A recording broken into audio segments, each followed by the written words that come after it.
नमस्कार दोस्तों, स्वागत है आप सभी का एक बार फिर से राजू सर के नाम से इस यूट्यूब चैनल के अंदर एमसीक्यू वीडियो की इस कड़ी के अंदर एक और नया एमसीक्यू वीडियो हम लेके आए हैं कम्युनिटी हेल्थ ऑफिसर सीएचओ के एग्जाम के पॉइंट ऑफ व्यू में।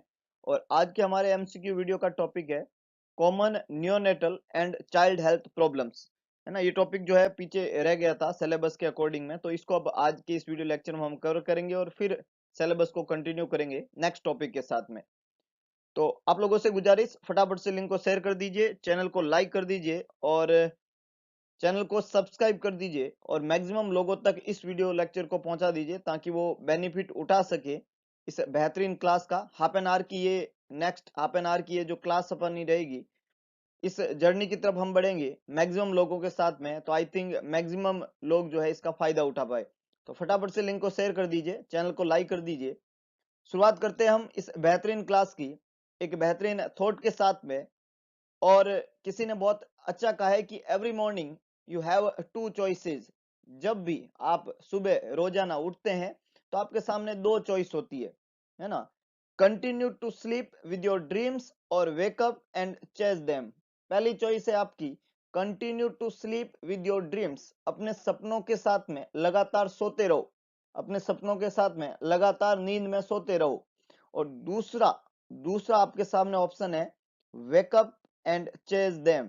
और दूसरा ऑप्शन है जागो, उठो, चलो और उन सपनों को प्राप्त करने में लग जाओ। अब ये चॉइस हर किसी के सामने रोजाना होती है। बात बहुत सिंपल है, मर्म बहुत बड़ा है और कहना यही चाहता है ये थॉट कि आपको अपनी लाइफ के अंदर अपने सपने को, जो सपना आपने पाला है उस सपने के लिए आपको जगना पड़ेगा, जग के रोजाना मेहनत करना पड़ेगा और उस सपने तक पहुंचने से पहले आपको कभी भी रुकना नहीं है।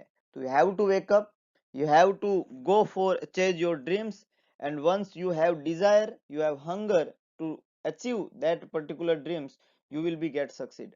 तो अगर आप में वो हंगर होएगी, वो डेडिकेशन होएगा, वो काम करने की क्षमता होएगी, वो पुदीना अगर आपने अपने अंदर डेवलप कर दिया कि आप उस सपने को प्राप्त कर सकें, तो आप डेफिनेटली उस सपने को प्राप्त कर जाएंगे। और सपनों की प्राप्ति करना ही सफलता का परिभाषा है। तो अगर आप जिंदगी में सफल होना चाहते हैं, कामयाब होना चाहते हैं, अपनी लाइफ को एक अच्छी जगह पे पहुंचाना चाहते हैं, अपने भविष्य को बेहतरीन बनाना चाहते हैं, तो आज ही उठिए और लग जाइए अपने सपने की तरफ। वो सपना जो सिर्फ आपने देखा है, अपनी ही आंखों से देखा है और उसे प्राप्त करना आप चाहते हैं और वास्तव में चाहते हैं, तो आज ही से मेहनत शुरू कर दीजिए। इस बेहतरीन थॉट के साथ में शुरुआत करते हैं आज के इस वीडियो लेक्चर की। और इस वीडियो लेक्चर का सबसे पहला एमसीक्यू अपने सामने है, mean birth weight of Indian babies is. Indian babies में मीन बर्थ वेट क्या रहता है? 2.5, 2.8, 3.1 और 3.5, चार ऑप्शन यहाँ पे दिए हुए हैं। मीन बर्थ वेट पूछा है इंडियन बेबीज के अंदर। फटाफट से अपना जवाब लिखिएगा। मीन या इसी को हम क्या बोल सकते हैं? Average birth wait. है ना, नॉर्मल बर्थ वेट जो होता है 2.5 टू 3.5 केजी होता है, लेकिन एवरेज बर्थ वेट जो होता है वो थोड़ा अलग है। तो कौन सा होता है वो? मीन बर्थ वेट या एवरेज बर्थ वेट। देखिएगा, बर्थ वेट जो है वो इन्फेंट के अंदर सिंगल मोस्ट इंपोर्टेंट डिटर्मिनेंट है किसी भी तरीके के सर्वाइवल में चेंजेस के, कोई भी हेल्थ और ग्रोथ और डेवलपमेंट का आपको पता करना है, तो बर्थ वेट एकमात्र सबसे मोस्ट इंपोर्टेंट डिटर्मिनेशन के अंदर आता है। एंथ्रोपोमेट्री में सबसे इंपोर्टेंट होता है बर्थ वेट।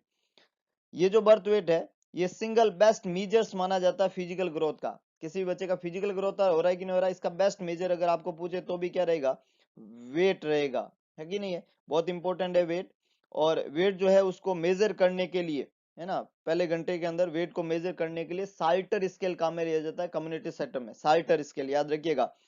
और normal birth weight 2.5 to 3.5 KG होता है। हमें पूछा है मीन या एवरेज बर्थ वेट, तो एवरेज बर्थ वेट जिस तरीके से बहुत सारे लोगों ने बिल्कुल करेक्ट जवाब दिया है, it's B, that is 2.8 KG. कई बार हमने पढ़ा है the average birth weight is 2.8 KG. 2.8 kilo जो है वो एवरेज बर्थ वेट रहता है न्यू बॉर्न बेबी के अंदर।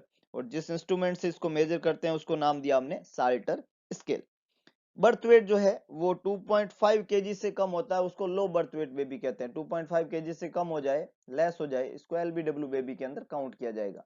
अभी यहाँ पे करेक्ट आंसर रहेगा बी, दैट इज 2.8 केजी। सवाल ने हमें पूछा है average birth weight is 2.8 kg। तो आपको नॉर्मल बर्थ वेट याद रखना है, आपको साल्टर स्केल याद रखना है, वेट का लॉस 10% वेट लॉस करता है बच्चा फर्स्ट 7 डेज ऑफ लाइफ में, और अगले 3 दिन के अंदर वो वापस जो लॉस किया था वो रीगेन कर लेता है। तो 10वें दिन वजन वही होता है जो जन्म के समय था। वजन जो है वो डबल हो जाता है 5 महीने पे, और ट्रिपल हो जाता है 9 से 1 साल की उम्र पे। वजन जो है वो 4 गुना हो जाता है 2 साल की उम्र पे, और 5 गुना हो जाता है 3 साल की उम्र पे। वजन जो है वो 6 गुना हो जाता है 5 साल की उम्र पे, 7 गुना हो जाता है 7 साल की उम्र पे, और 10 गुना हो जाता है 10 साल की उम्र पे। ये वजन के बढ़ने की स्पीड रहती है किसी भी इंडिविजुअल के अंदर। नेक्स्ट है, which of the following advice should be given for an infant suffering from mild diarrhoea. एक बच्चा है जो माइल्ड डायरिया से सफर कर रहा है, कौन सी एडवाइस जो है आप उसके अंदर जो है देंगे, कौन सी एडवाइस जो है आपके द्वारा दी जाएगी जो बच्चा सफर कर रहा है माइल्ड डायरिया की वजह से। ऑप्शन है continue breast feeding, antibiotics, stop all breast feed and start ORS, और आईवी फ्लूइड एडमिनिस्ट्रेशन। चार ऑप्शन यहाँ पे दिए हुए हैं।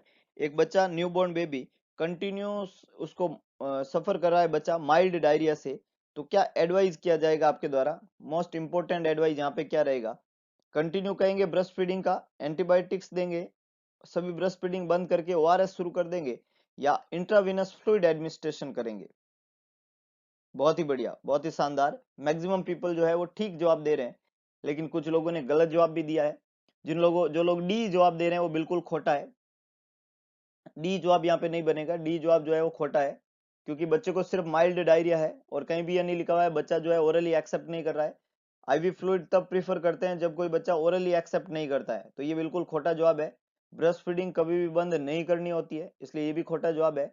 एंटीबायोटिक डायरिया का इलाज है ही नहीं, क्योंकि ज्यादातर बच्चे में डायरिया वायरल होता है। Rota virus is the leading cause of diarrhoeal disease. Rota virus जो होता है वो डायरियल डिजीज का लीडिंग कॉज होता है, तो एंटीवायरल की जरूरत, एंटीबायोटिक की जरूरत वहां पे नहीं रहती है, क्योंकि डायरिया वायरल है। तो एक ही ऑप्शन बचा, that is continuous breast feeding. वो बच्चा जिसको माइल्ड डायरिया है उसको ब्रेस्ट फीड बंद नहीं करना है, कंटिन्यू करना है, क्योंकि ब्रेस्ट फीडिंग जो है वो फ्लूइड रिप्लेसमेंट करेगा और उससे बच्चे में जो है वो डिहाइड्रेशन नहीं होगा। To prevent dehydration we have to continue breast feeding in that particular child who is suffer from mild diarrhoea.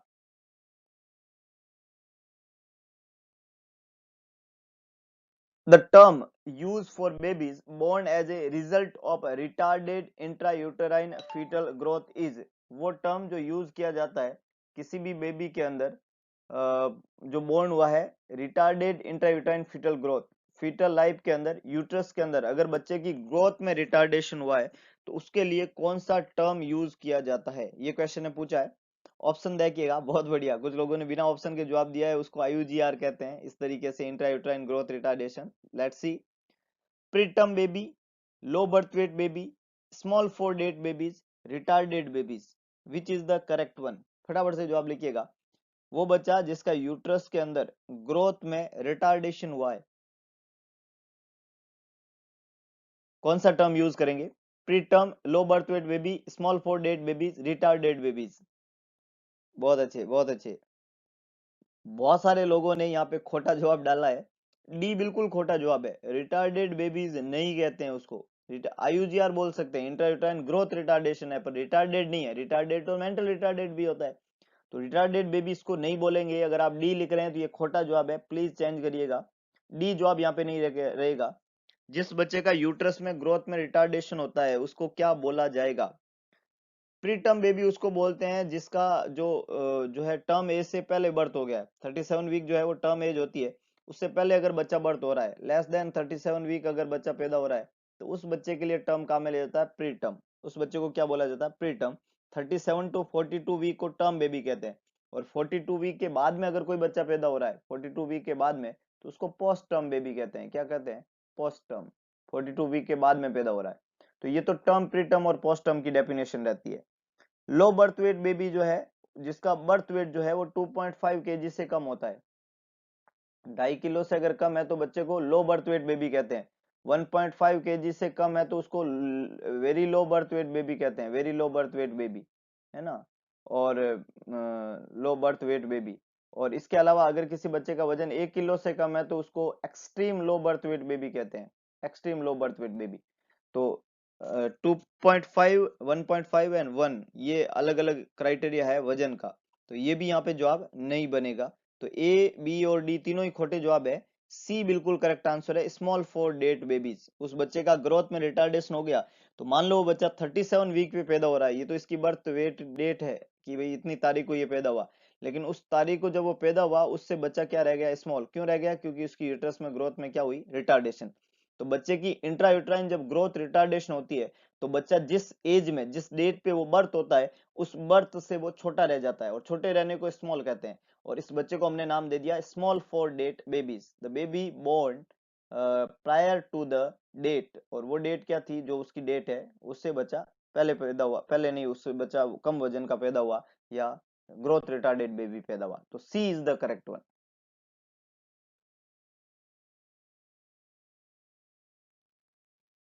Minimum antenatal visit as per MCH is, minimum antenatal visit कितनी होती है एज पर एमसीएच?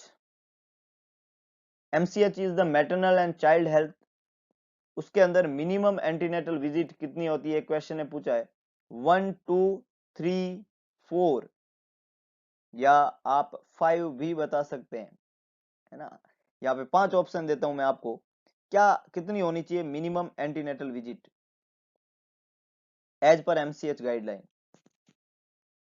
बहुत अच्छे, बहुत अच्छे, बहुत ही बढ़िया। कई लोगों का जवाब 3 है, कई लोग जवाब दे रहे हैं 5, ई, कुछ सी, है ना। इसका मतलब ए और बी तो गलत है, 1 और 2 तो नहीं होता है, 3, 4 और 5 के अंदर यहाँ पे संशय है। And the correct answer is 4, D is the correct one. Minimum antenatal visit जो है वो कितनी होनी चाहिए, मिनिमम 4 होनी चाहिए, जिसमें पहली विजिट जो होती है वो अर्ली रजिस्ट्रेशन पे होती है। फर्स्ट विजिट जो होती है वो अर्ली रजिस्ट्रेशन पे होती है। सेकंड विजिट जो होती है वो 14 से 16, पीरियड ऑफ गेस्टेशन के 14 से 16 वीक जो होता है, ये पीरियड ऑफ गेस्टेशन का 14 से 16 वीक पे दूसरी विजिट होनी चाहिए। तीसरी विजिट जो होती है वो 28 टू लेके 34 weeks of period of gestation पे होती है। और लास्ट विजिट जो होती है वो 36 week of period of gestation से लेके टर्म एज तक होती है। तो ये 4 visit, early registration, 14 to 16 week of period of gestation, 28 to 34 और 36 टू टर्म एज, ये टाइम पीरियड रहता है मिनिमम एंटीनेटल विजिट्स के। 4 विजिट होनी चाहिए मिनिमम एंटीनेटल विजिट। अगर आपको एग्जाम में पूछा जाए as per MCH minimum antenatal visit कितना होना चाहिए, तो आपका जवाब होना चाहिए 4।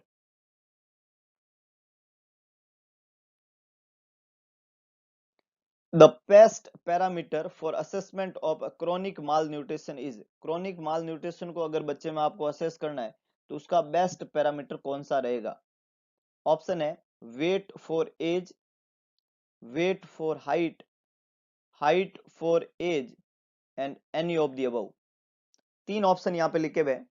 सवाल ने पूछा है बेस्ट पैरामीटर, और कौन सा माल न्यूट्रिशन है, क्रोनिक माल न्यूट्रिशन है। माल न्यूट्रिशन दो तरीके के होते हैं, एक्यूट माल न्यूट्रिशन और क्रोनिक माल न्यूट्रिशन। एक्यूट माल न्यूट्रिशन है, क्रोनिक माल न्यूट्रिशन, और इसके लिए पैरामीटर्स अलग अलग रहते हैं, है ना। एक्यूट माल न्यूट्रिशन के अलग होते हैं, क्रोनिक माल न्यूट्रिशन के पैरामीटर अलग होते हैं। अब यहाँ पे याद रखने वाली बात है कि अगर एक्यूट माल न्यूट्रिशन होता है तो उसको असेसमेंट करते हैं हम weight for age, weight for height से। अगर एक्यूट माल न्यूट्रिशन होता है तो उसका असेसमेंट करते हैं हम वेट फॉर हाइट से, या एक्यूट माल न्यूट्रिशन के लिए। अगर माल न्यूट्रिशन क्रोनिक टाइप का है जैसे यहाँ पे लिखा है, तो उसके लिए हम असेसमेंट करते हैं हाइट फॉर एज। क्रोनिक के लिए क्या असेस करते हैं, हाइट फॉर एज। और अगर माल न्यूट्रिशन जो है वो एक्यूट और क्रोनिक दोनों ही है, तो उसके लिए है weight for age, acute and chronic. तो अगर malnutrition acute and chronic है तो हो गया वेट फॉर एज, अगर माल न्यूट्रिशन एक्यूट है तो हो जाएगा वेट फॉर हाइट, और अगर माल न्यूट्रिशन क्रोनिक है तो हो जाएगा हाइट फॉर एज। क्वेश्चन ने हमें पूछा है क्रोनिक माल न्यूट्रिशन के बारे में, तो हमारा जवाब यहाँ पे क्या रहना चाहिए, C, that is height for age. तो जिन्होंने ए आंसर दिया है और या बी दिया है वो बिल्कुल खोटा जवाब है। The correct answer is C. तो अपने आप को करेक्ट कर दीजिएगा।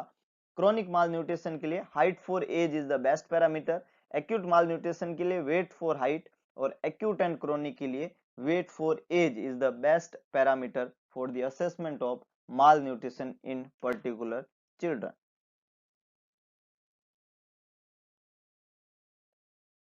नेक्स्ट है after birth care of eye of newborn is by. आप बर्थ के बाद में आई की केयर जो है वो किस कंटेंट के द्वारा की जाती है न्यू बॉर्न के अंदर? क्रेट्स मेथड के द्वारा, एंटीबायोटिक्स के द्वारा, नॉर्मल सलाइन के द्वारा, AGNO3 के द्वारा। चार ऑप्शन यहाँ पे लिखे हुए हैं। आई का केयर कर रहे हैं, आफ्टर बर्थ आई केयर की जाती है और किसके द्वारा? तो देखिएगा जो क्रेड मेथड है, क्रेड मैनुअर जो होता है वो जिनमें एटोनिक ब्लैडर होता है और ब्लैडर अपने आप से खाली नहीं होता है, तो हम सुप्रा प्यूबिक एरिया में मैनुअली हैंड से प्रेस करते हैं और उससे ब्लैडर खाली होता है। तो ये क्रेड्स मेथड या क्रेड्स मैनुअर कहलाता है ना, जिसका संबंध आई केयर से नहीं है। एंटीबायोटिक जो है वो यूज की जाती है आई केयर में, लेकिन आफ्टर बर्थ जब हम न्यूबॉर्न की आई को केयर देते हैं, है ना, तो एंटीबायोटिक जो है वहां पे यूज की जाती है, लेकिन मतलब एंटीबायोटिक भी यूज किया जाता है वहां पे। लेकिन आई केयर अगर सिर्फ नॉर्मली आपको आई केयर देना है तो एंटीबायोटिक का इतना कोई खास रोल वहां पे है नहीं। नॉर्मल सलाइन भी दिया हुआ है यहाँ पे, AGNO3 भी दिया हुआ है। अब देखिएगा ये तो तीन बातें हैं। तीन बातें कौन सी? एक तो एंटीबायोटिक लिखा हुआ है, एक नॉर्मल सलाइन लिखा हुआ है, एक AGNO3 लिखा हुआ है। अब अगर हमें ये पूछे कि प्रोफाइलैक्टिक आई ड्रॉप्स क्या काम में लेते हैं बर्थ होने के बाद में, तो उसमें एजिथ्रोमाइसिन, टेट्रासाइक्लिन और AGNO3 ये आता है for the prevention of ophthalmia neonatorum, जो कि एक आई की प्रॉब्लम रहती है गोनोकोकस और क्लेमाइडिया इन्फेक्शन की वजह से। तो ये वहां पे काम में लेते हैं और वो प्रोफाइलैक्सिस करते हैं दैट पर्टिकुलर डिजीजेस। तो एंटीबायोटिक और AGNO3 वहां पे काम में लेते हैं। आजकल AGNO3 काम में नहीं लेते हैं क्योंकि इसकी वजह से केमिकल कंजक्टिवाइटिस होने की पूरी संभावना रहती है। तो आफ्टर बर्थ आई केयर जो न्यूबॉर्न की जाती है वो नॉर्मली तो एंटीबायोटिक और AGNO3 से करते हैं, लेकिन अगर क्वेश्चन उस तरीके से पूछता ऑप्थेल्मिया नियोनेट्रम को पॉइंट करके, तब तो दो ऑप्शन नहीं आते, एंटीबायोटिक नहीं आता और AGNO3 नहीं आता। तो ये दोनों ही इस तरीके से गलत होते हैं। तो सिर्फ आपको आफ्टर बर्थ सिर्फ आई का केयर देना है न्यूबॉर्न को, तो नॉर्मल सलाइन एक बेस्ट ऑप्शन है। हालांकि एग्जाम में according to the situation answer माना जाता है, AGNO3 भी कहीं आंसर माना हुआ है, एंटीबायोटिक भी माना हुआ है, लेकिन फॉर नॉर्मली अगर आपको आफ्टर बर्थ या कभी भी आंख का केयर देना, आई केयर देना है, तो हम नॉर्मली क्या यूज करते हैं? नॉर्मल सलाइन यूज करते हैं। AGNO3 भी यूज करते हैं, लेकिन AGNO3 के कॉम्प्लिकेशन होने की संभावना होती है, नॉर्मल सलाइन की कोई कॉम्प्लिकेशन नहीं होते। AGNO3 के कॉम्प्लिकेशन होता है केमिकल कंजक्टिवाइटिस। और एंटीबायोटिक भी यूज करते हैं एज ए प्रोफाइलैक्टिक, लेकिन दोनों एक साथ नहीं कर सकते, इसलिए करेक्ट आंसर यहाँ पे क्या जाएगा? C, that is normal saline. AGNO3 eye drop भी आता है, एंटीबायोटिक आई ड्रॉप भी अवेलेबल होता है। तो डोंट बी कंफ्यूज, आपको क्लियर होना चाहिए कि क्या पूछा है तो क्या होना चाहिए जवाब। नेक्स्ट है pre term babies. Pre term baby जो है वो किसको बोला जाता है? Who is the pre term baby? है ना, कोई सिचुएशन दी हुई है, उसमें आपको ये बताना है कि प्री टर्म बेबी कौन सा है। अभी हमने पढ़ा था प्री टर्म, टर्म और post term. Born before 37, born before 40, born before 42 और बोर्न बिफोर 47। आज के इस जो है सेशन का सबसे इजी क्वेश्चन है, क्योंकि इजी तब बन जाता है जब हमने लेटेस्ट इसको डिस्कस किया है। तो बिल्कुल ये बहुत इजी क्वेश्चन है और द करेक्ट आंसर भी आप लोगों ने सही पहचाना। द प्रीटर्म बेबी उसको कहते हैं जो बोर्न हुआ है बिफोर 37 वीक ऑफ गेस्टेशन। हमने बोला कि 37 से पहले है तो प्रीटर्म है, 37 से जो है 42 के बीच में है तो टर्म है, और 42 के बाद का है तो उसको क्या नाम देंगे? Post term. ये तीन ही कैटेगरी है, तो प्री टर्म, टर्म और पोस्ट टर्म। ये प्री टर्म बेबी जो 37 वीक से पहले बोर्न हुआ है। नेक्स्ट है minimum antenatal care visit, ANC visit जो है प्रेगनेंसी के दौरान कितना होना चाहिए? मिनिमम मिनिमम एंटीनेटल विजिट जो है वो प्रेगनेंसी के दौरान कितना होना चाहिए? लास्ट एक क्वेश्चन अभी हमने पढ़ा था और हमने बताया था कि कितनी होनी चाहिए अकॉर्डिंग टू MCH? 4 होनी चाहिए। बहुत बढ़िया, 4 होनी चाहिए। अब देखते हैं इसमें ऑप्शन क्या दिया हुआ है। 3, 5, 9 और 12। हमें अभी प्रीवियस क्वेश्चन के अंदर पता था कि मिनिमम एंटीनेटल केयर के अंदर विजिट कितना होना चाहिए? 4 होना चाहिए, है ना, कंफ्यूज मत होना। 4 होना चाहिए, ये बिल्कुल करेक्ट बात है, इसमें कोई गलती नहीं है, बिल्कुल सही है। अगर ऑप्शन में 4 होता तो जवाब वही होता अभी भी, लेकिन ऑप्शन में जब 4 है ही नहीं तो जवाब क्या होना चाहिए? अब एक लिखा हुआ है 3, एक लिखा हुआ है 5, और हमें क्वेश्चन ने पूछा है कि मिनिमम एंटीनेटल केयर विजिट जो है वो ड्यूरिंग प्रेगनेंसी कितना होना चाहिए। तो जब 3 और 5 आता है, हमने पढ़ा है कि 4 होना चाहिए, लेकिन अगर 4 नहीं हो तो 5 तो नहीं, मिनिमम नहीं आ सकता ना। अगर आप 5 प्रेफर कर रहे हो तो ये खोटा जवाब है, बी बिल्कुल खोटा जवाब है। 5 तो मिनिमम नहीं आता ना, वो तो ज्यादा हो गया 4 से। मिनिमम तो 5 4 से कम वाला ही होगा। ये थोड़ा सा कॉमन सेंस यूज करना होता है। तो मिनिमम से मिनिमम एएनसी जो होती है वो कितनी होनी चाहिए? 3 होनी चाहिए। फर्स्ट ट्राइमेस्टर, सेकेंड और थर्ड ट्राइमेस्टर, कम से कम 3 बार तो मिनिमम एंटीनेटल केयर विजिट होनी चाहिए। यहाँ पे करेक्ट आंसर क्या बनेगा? ए। अगर आपको 4 ऑप्शन में ना मिले तो बाकी करेक्ट आंसर क्या है? 4 is the minimum antenatal care visit during pregnancy.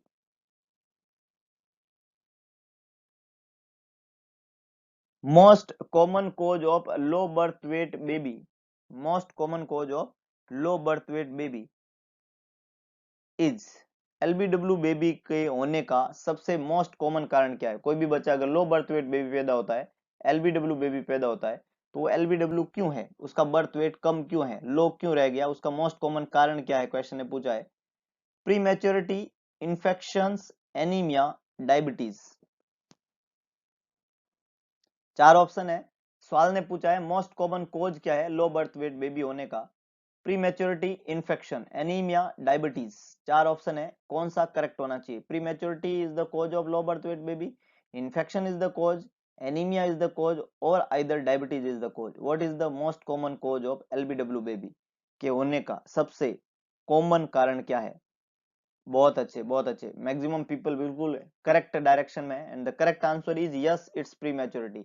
अगर मैच्योर होने से पहले ही बच्चा बर्थ हो रहा तो डेफिनेटली उसका वजन जो है वो कम हो जाएगा, लो होएगा, क्योंकि वो मैच्योरिटी से पहले बर्थ हो गया। Prematurity is the leading cause of LBW baby and LBW baby have got hypothermia and there is chance of death, जिसको मोर्टेलिटी कहते हैं, नियोनेटल मोर्टेलिटी कहते हैं।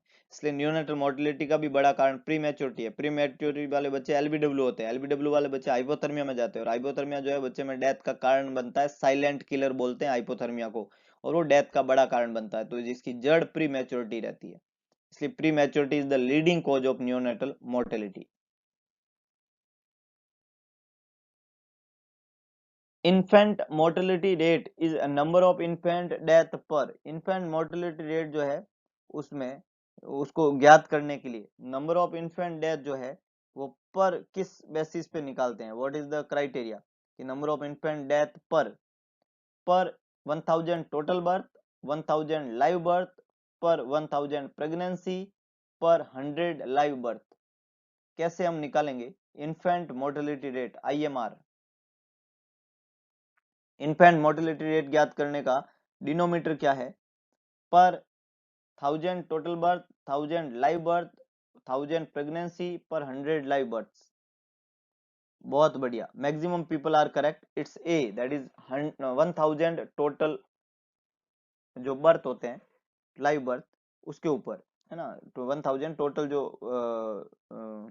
बर्थ होते हैं उसके ऊपर अपन क्या ज्ञात करेंगे?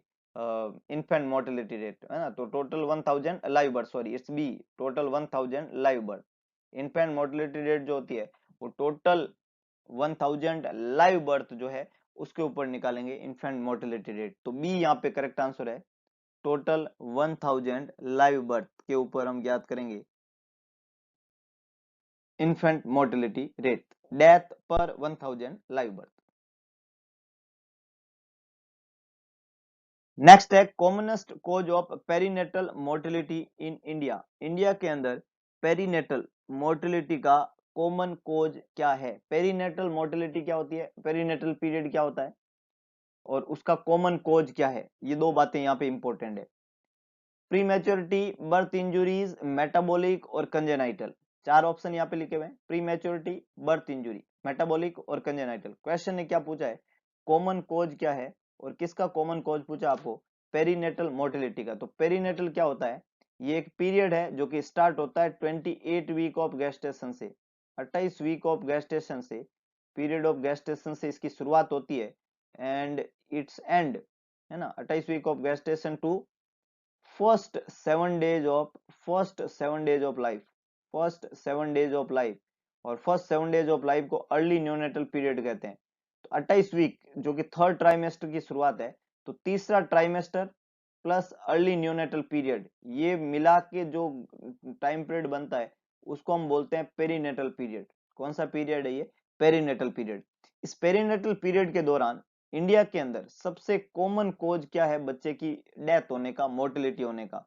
तो ये जो पेरीनेटल पीरियड है उसमें बच्चे के मोर्टेलिटी होने का सबसे इंपॉर्टेंट कारण माना जाता है प्री मैच्योरिटी। किसको मानेंगे? Pre maturity. A is the correct one. Pre maturity बड़ा कारण है। हालांकि बर्थ इंजुरी, मेटाबॉलिक और कंजेनाइटल प्रॉब्लम की वजह से भी डेथ होती है, लेकिन सबसे कॉमन कारण होता है पेरीनेटल मोर्टेलिटी का प्री मैच्योरिटी। जितना बच्चा प्री मैच्योर बर्थ होएगा उतना ही बच्चा लो बर्थ वेट बेबी होगा, उतना ही बच्चा हाइपोथर्मिया में जाएगा, उतना ही बच्चा हाइपोग्लाइसीमिया में जाएगा। और ये सब कुछ कॉमन डिजीजेज होती है न्यूबॉर्न में एट बर्थ, जो उसकी डेथ का कारण बनती है, न्यूनेटल मोर्टेलिटी का कारण बनती है। इसलिए पेरीनेटल पीरियड जो कि 28 वीक से लेके फर्स्ट 7 डेज ऑफ लाइफ का रहता है, उसके दौरान प्री मैच्योरिटी एक लीडिंग कोज उभर के आया है मोर्टेलिटी के पॉइंट ऑफ व्यू के अंदर। जो बच्चे अपने सर्पेक्टाइन ढंग से नहीं ला पाते और जिनमें रेस्पिरेशन सही से स्टेबलाइज नहीं हो पाता है।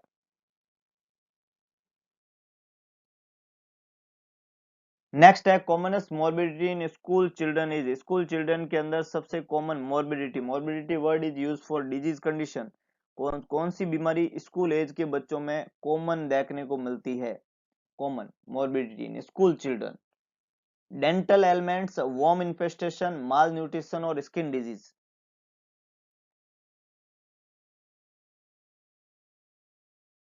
बहुत बढ़िया, बहुत बढ़िया।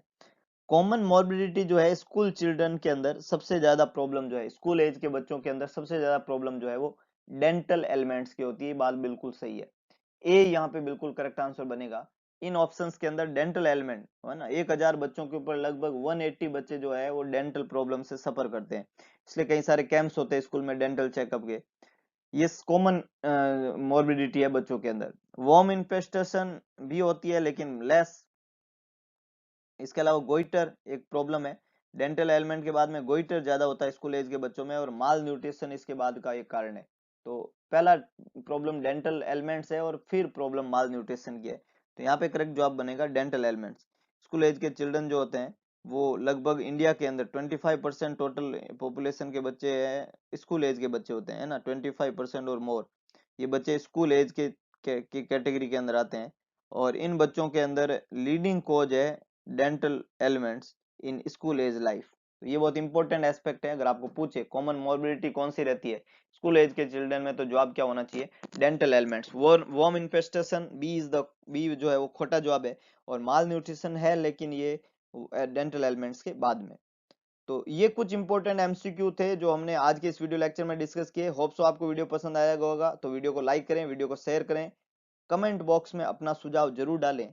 और इस काम के अलावा एक काम जरूर करें, इस चैनल उस वीडियो को मैक्सिमम लोगों तक पहुंचाने की जिम्मेदारी उठाएं। भगवान कृष्ण ने कहा था कि सारथी बने, स्वार्थी ना बने।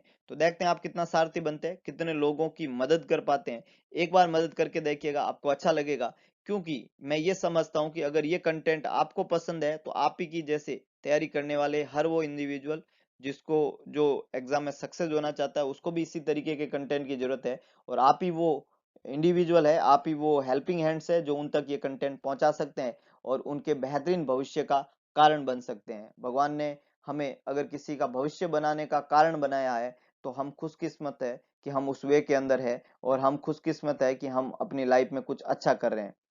तो मिलते हैं दोबारा एक नए वीडियो लेक्चर के साथ में, एक नई एनर्जी के साथ में। आप लोगों से गुजारिश, वीडियो को लाइक कर दीजिए, चैनल को सब्सक्राइब कर दीजिए और बेल आइकन बटन दबा दीजिए ताकि जो है वीडियो सबसे पहले आप तक पहुंचे। तो मिलेंगे दोबारा नई एनर्जी के साथ में, तब तक के लिए जय हिंद, जय भारत।